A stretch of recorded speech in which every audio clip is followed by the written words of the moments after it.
Indian Himalayas में ऊंची ऊंची चोटियों और पुराने मठों के बीच बसी है स्पीति वैली। ये जगह अपने अद्वितीय सौंदर्य और शांत वातावरण के लिए जानी जाती है। यहाँ की ऊंचाई और ठंडे मौसम के कारण ये जगह एक अलग ही दुनिया का अनुभव कराती है। ये दूर दराज की घाटी बहुत ही खूबसूरत है। यहाँ की प्राकृतिक सुंदरता और शांत वातावरण आपको मंत्रमुग्ध कर देंगे। यहाँ की हरियाली और बर्फ से ढकी चोटियां एक अद्वितीय दृश्य प्रस्तुत करती हैं। यहाँ ऐसा लगता है जैसे समय रुक गया हो। यहाँ की शांति और स्थिरता आपको एक अलग ही दुनिया में ले जाती है। यहाँ की हवा में एक अलग ही ताजगी है जो आपको सुकून का एहसास कराती है। स्पीति के लोग ज्यादातर तिब्बतन हैं। उनकी संस्कृति और परंपराएं तिब्बतन बौद्ध धर्म से गहराई से जुड़ी हुई है। यहाँ के लोग अपने पारंपरिक वस्त्रों और रीति रिवाजों को बड़े गर्व से अपनाते हैं। उनकी जिंदगी कुदरत के साथ जुड़ी हुई है। वे अपने पर्यावरण के साथ एक गहरा संबंध महसूस करते हैं और इसे अपनी जीवन शैली का हिस्सा मानते हैं।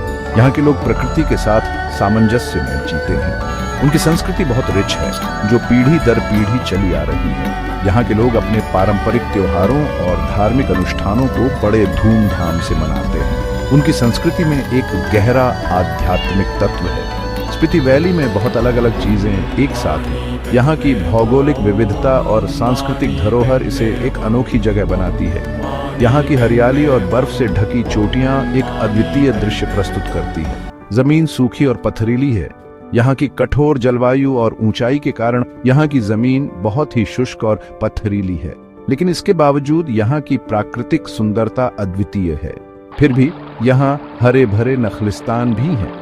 ये नखलिस्तान यहाँ की कठोर जलवायु में एक ताजगी का एहसास कराते हैं। यहाँ की हरियाली और बर्फ से ढकी चोटियां एक अद्वितीय दृश्य प्रस्तुत करती हैं। ये ग्लेशियर के पानी से सींचे जाते हैं। यहाँ की नदियां और झरने ग्लेशियर के पिघलने से बनते हैं, जो यहाँ की खेती और जीवन के लिए महत्वपूर्ण है। यहाँ की नदियां और झरने एक अद्वितीय दृश्य प्रस्तुत करते हैं। स्पीति के लोग अपने प्यार और मेहमान नवाजी के लिए जाने जाते हैं। यहाँ के लोग बहुत ही मिलनसार और मददगार होते हैं। वे अपने मेहमानों का स्वागत बड़े ही गर्मजोशी से करते हैं। वे अपने पर्यावरण का बहुत सम्मान करते हैं। यहाँ के लोग अपने पर्यावरण के साथ एक गहरा संबंध महसूस करते हैं और इसे अपनी जीवन शैली का हिस्सा मानते हैं। वे अपने पर्यावरण की सुरक्षा के लिए बहुत ही सजग रहते हैं। वे कुदरत के साथ मिलजुल कर रहते हैं। यहाँ के लोग प्रकृति के साथ सामंजस्य में जीते हैं और इसे अपनी जीवन शैली का हिस्सा मानते हैं। वे अपने पर्यावरण की सुरक्षा के लिए बहुत ही सजग रहते हैं। स्पीति वैली में जिंदगी आसान नहीं है।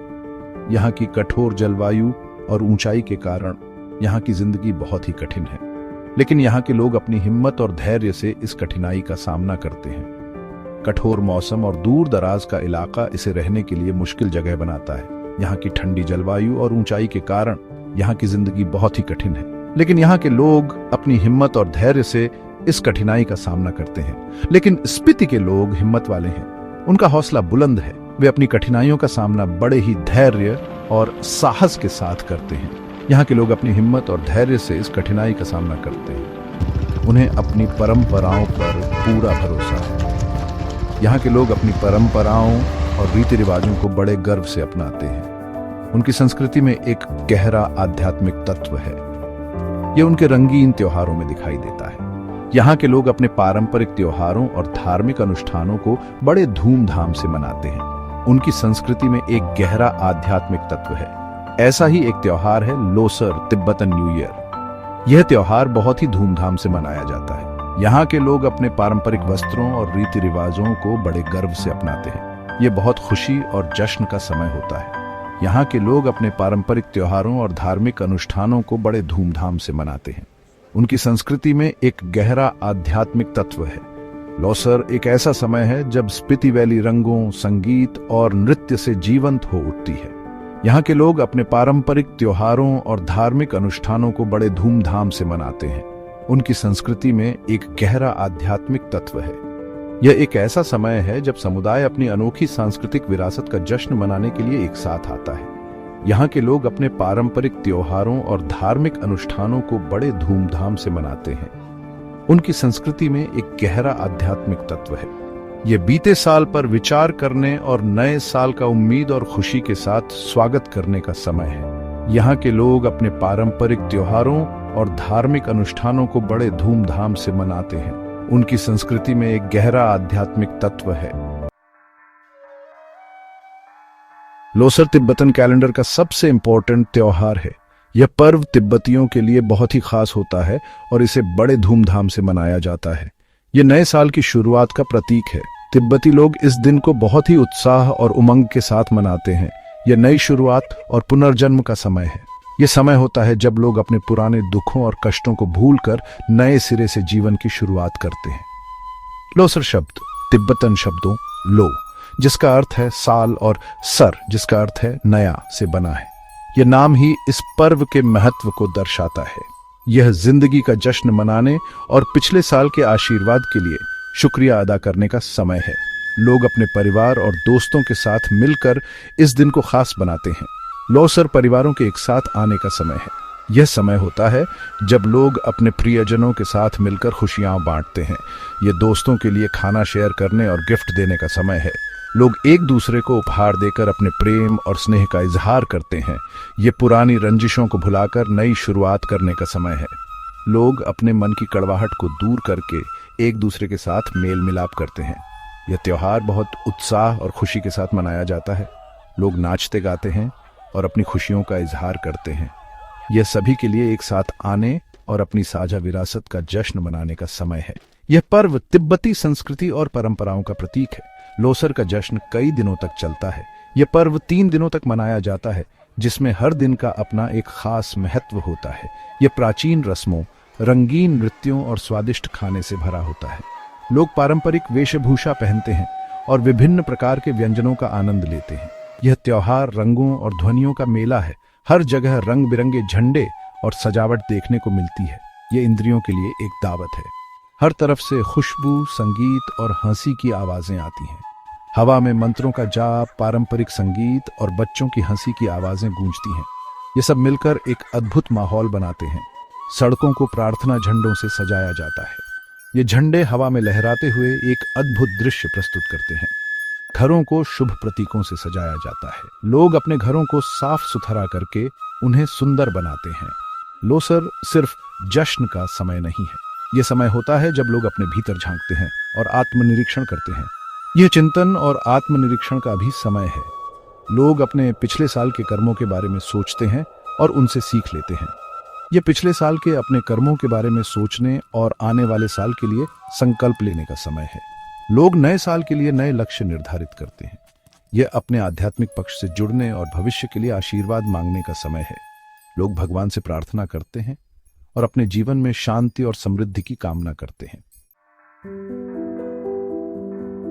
लोसर की शुरुआत प्राचीन तिब्बत से हुई है। माना जाता है कि यह एक कृषि त्योहार के रूप में शुरू हुआ था। यह खुबानी के पेड़ों के खिलने का जश्न था। यह बसंत की शुरुआत का प्रतीक था। समय के साथ लोसर में बौन, जो तिब्बत का देशी धर्म है, के तत्व शामिल हो गए। तिब्बत में बौद्ध धर्म के आगमन के साथ लोसर ने नया अर्थ लिया। यह बुराई पर अच्छाई की जीत से जुड़ गया। ऐसा कहा जाता है कि बौद्ध धर्म के संस्थापक बुद्ध शाक्य मुनि ने इस दिन चमत्कार किए थे। उन्होंने बुरी आत्माओं को वश में किया और शांति और करुणा का संदेश फैलाया। आज दुनिया भर में तिब्बती बौद्ध लोसर मनाते हैं। ये बुद्ध की शिक्षाओं पर विचार करने का समय है। यह करुणा और ज्ञान के जीवन जीने की अपनी प्रतिबद्धता को नवीनीकृत करने का समय है। यह अंधेरे पर प्रकाश की विजय का जश्न मनाने का समय है। लोसर एक याद दिलाता है कि सबसे अंधेरे समय में भी हमेशा आशा होती है। यह एक साथ आने और अटूट मानवीय भावना का जश्न मनाने का समय है। यह भविष्य को आशावाद के साथ देखने और सभी के लिए एक बेहतर दुनिया बनाने का प्रयास करने का समय है। सेक्शन 4, लोसर की तैयारी, सफाई और नवीनीकरण की रिचुअल्स। यह समय है जब स्पीति घाटी के लोग अपने घरों और दिलों को साफ करने के लिए एकजुट होते हैं, एक नई शुरुआत की प्रतीक्षा में। जैसे जैसे दिन छोटे होते जाते हैं और पहली बर्फ गिरने लगती है, स्पीति घाटी के लोग जान जाते हैं कि लोसर आ रहा है। ये बर्फ की सफेदी और ठंडक के साथ एक नई ऊर्जा लेकर आता है, जो हर किसी के दिलों में उत्साह भर देती है। हवा में उत्सुकता होती है। हर कोई इस पर्व का बेसब्री से इंतजार करता है, क्योंकि यह न केवल एक त्योहार है, बल्कि एक नई शुरुआत का प्रतीक है। लोसर की तैयारी उतनी ही महत्वपूर्ण है जितना कि त्योहार। घरों को सजाया जाता है और हर कोना चमकता है, जैसे कि ये एक नई यात्रा की शुरुआत है। घरों की साफ सफाई की जाती है और सफेदी की जाती है। ये केवल बाहरी सफाई है, बल्कि यह एक आंतरिक शुद्धिकरण का भी प्रतीक है, जो हमें हमारे जीवन में नई ऊर्जा और सकारात्मकता लाने में मदद कराते हैं। का मिश्रण है जिसे हवा में छिड़का जाता है। यह देवताओं और भूमि की आत्माओं को चढ़ाया जाता है। 6 मार चढ़ाना पिछले साल के आशीर्वाद के लिए धन्यवाद देने का एक तरीका है। यह आने वाले साल में निरंतर सौभाग्य की कामना करने का एक तरीका है। लौसर का पहला दिन नई शुरुआत का समय है। यह पुराने मतभेदों को भुलाने का समय है। यह भविष्य को आशा और आशावाद के साथ